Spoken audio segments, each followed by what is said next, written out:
Welcome to smart जिकेमा तपाईँहरू सबैलाई स्वागत छ। खरिदार तयारी अन्तर्गत सेट 7 लिएर उपस्थित भएकी छु। मेरो नाम हो श्रद्धा श्रेष्ठ र स्मार्ट क्यारियर एकाडेमीमा विभिन्न तयारी कक्षाहरू सञ्चालन हुने क्रममा 22 सेवा निगम तह 4 र 5 को कक्षा सञ्चालन भइरहेको छ। यदि तपाईँहरू पनि इच्छुक हुनुहुन्छ भने यहाँ दिएको नम्बरमा सम्पर्क गरेर क्लास गर्न सक्नुहुन्छ। र खरिदारको मक एक्जाम विथ फिडब्याक यही 2075 चैत्र 23 गते शनिबार दिउँसो 1 बजे हुन लागिरहेको छ। स्मार्ट क्यारियर एकाडेमी बुद्धनगर काठमाडौँमा शुल्क रु 100 रहेको छ। यदि एक्जाम दिन चाहनुहुन्छ भने यहाँ दिएको नम्बरमा सम्पर्क गरेर आउन सक्नुहुनेछ र एक्जाम हुने बित्तिकै फिडब्याकको क्लास पनि हुनेछ। त्यही भएर आएर मक एक्जाम दिएर एक्सपिरियन्स गेन गर्न सक्नुहुनेछ। त्यस्तै खरिदार क्रास कोर्स पनि हुन लागिरहेको छ। यही 2076 वैशाख 2 गतेदेखि बिहान 6:30 बजेदेखि कक्षाहरू हुनेछ स्मार्ट क्यारियर एकाडेमी बुद्धनगर काठमाडौँमा। यदि इच्छुक हुनुहुन्छ भने यहाँ दिएको नम्बरमा सम्पर्क गरेर चैत्र 30 गतेभित्रै आफ्नो नाम दर्ता गराउनुहोला। शुल्क रु 1000 रहेको छ। अब लागौँ आजको प्रश्नोत्तरहरूतर्फ, जसमा पहिलो प्रश्नमा रहेको छ, चिठी पत्रमा नेपाली टिकट टाँस्ने व्यवस्था कसको पालामा भएको हो? चिठी पत्रमा नेपाली टिकट टाँस्ने व्यवस्था जुद्ध शमशेरको पालामा भएको हो। त्यस दोस्रो प्रश्नमा रहेको छ, नेपालको संविधानमा भाषा आयोगको व्यवस्था कति धारामा गरिएको छ? नेपालको संविधानमा भाषा आयोगको व्यवस्था धारा 287 मा गरिएको छ। त्यसै नदीमाथि निर्मित विश्वको सबैभन्दा ठुलो टापु कुन हो? नदीमाथि निर्मित विश्वको सबैभन्दा ठुलो टापु माजुली टापु हो, जुन भारतमा अवस्थित छ। त्यसै योजनाबद्ध विकास पद्धति कुन सिद्धान्तमा आधारित छ?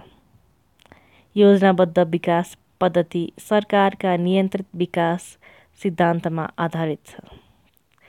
त्यस्तै आँसुको शक्ति कृतिका लेखिका को हुन्?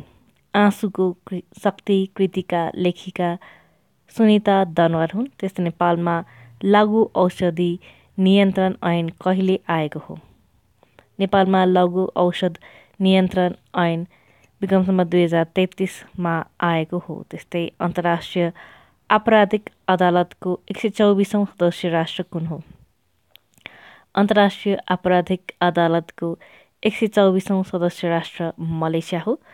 त्यस्तै नेपालको पहिलो हुलाक टिकटको मूल्य कति थियो?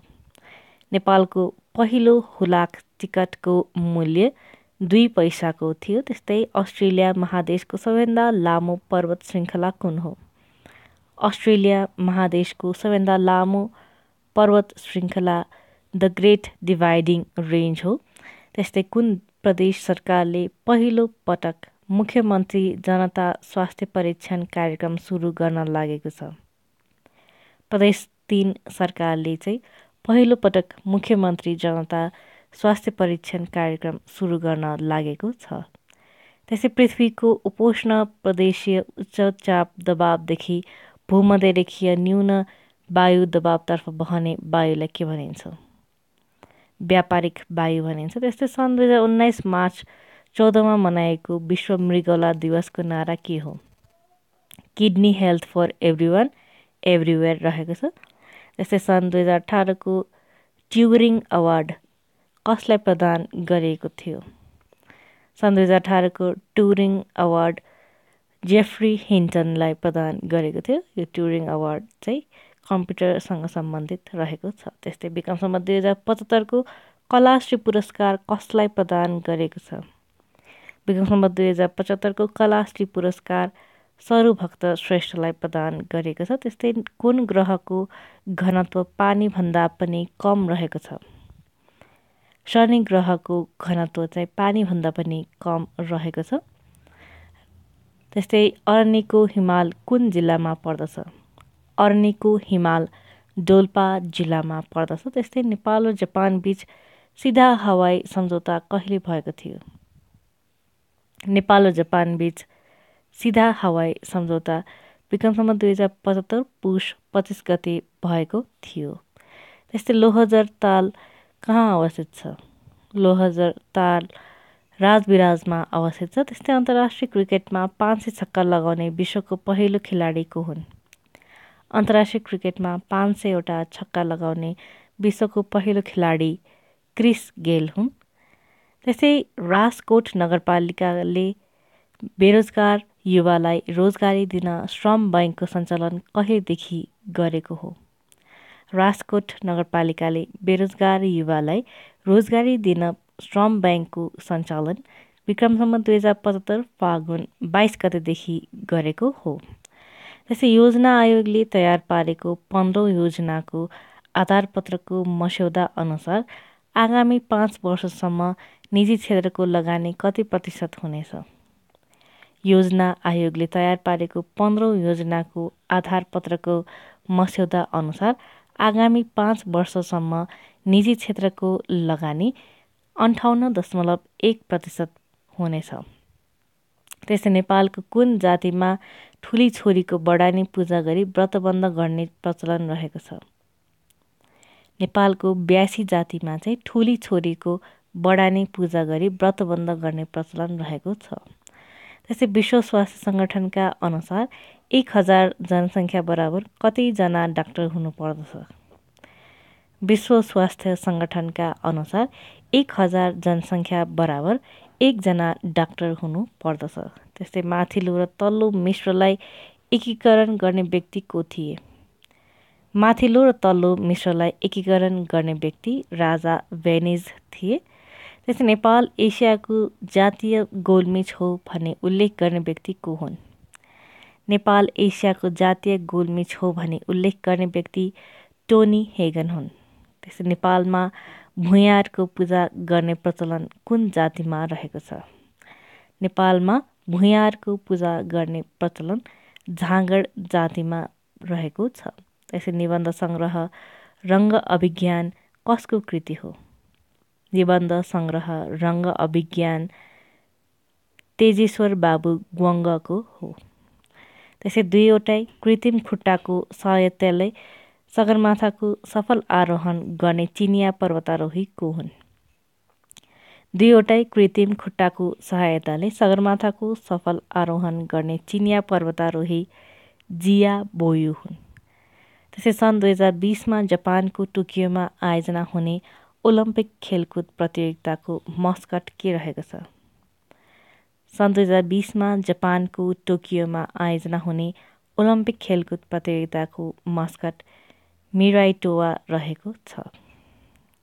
त्यसै हनुमान ढोकादेखि स्वयम्भूसम्म 2.2 किलोमिटर पदमार्गलाई केका रूपमा विकास गरिने भएको छ?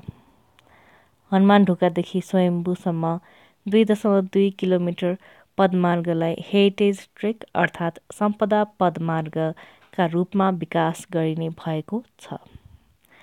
त्यस नेपालमा वन्यजन्तु DNA परीक्षण प्रयोगशाला कहाँ सञ्चालनमा ल्याइएको छ? नेपालमा वन्यजन्तु DNA परीक्षण प्रयोगशाला खुमलटार स्थित राष्ट्रिय विज्ञान प्रयोगशालामा सञ्चालनमा ल्याइएको छ। तनहुँ जलविद्युत आयोजनाको विद्युत उत्पादन क्षमता कति रहेको छ? तनहुँ जलविद्युत आयोजनाको विद्युत उत्पादन क्षमता 140 मेगावाट रहेको छ।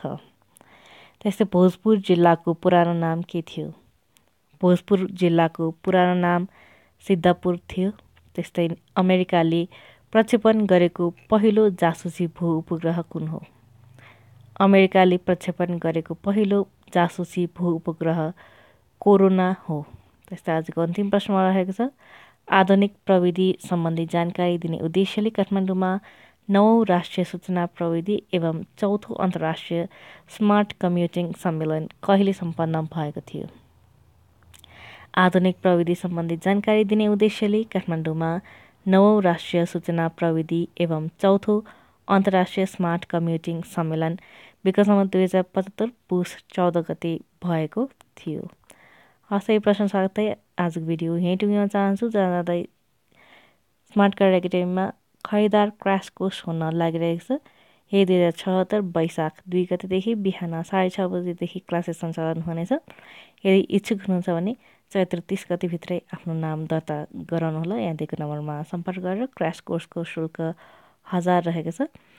र साथसाथै खरिदार मक एक्जाम विथ फिडब्याक हरेक बुधबार बिहान 7 बजे र शनिबार दिउँसो 1 बजे हुने गरेको छ र त्यही क्रममा यही 2075 चैत्र 23 गते शनिबार दिउँसो 1 बजे स्मार्ट केयर एकाडेमी बुद्धनगर काठमाडौँमा खरिदारको मक एक्जाम विथ फिडब्याक क्लास हुनेछ।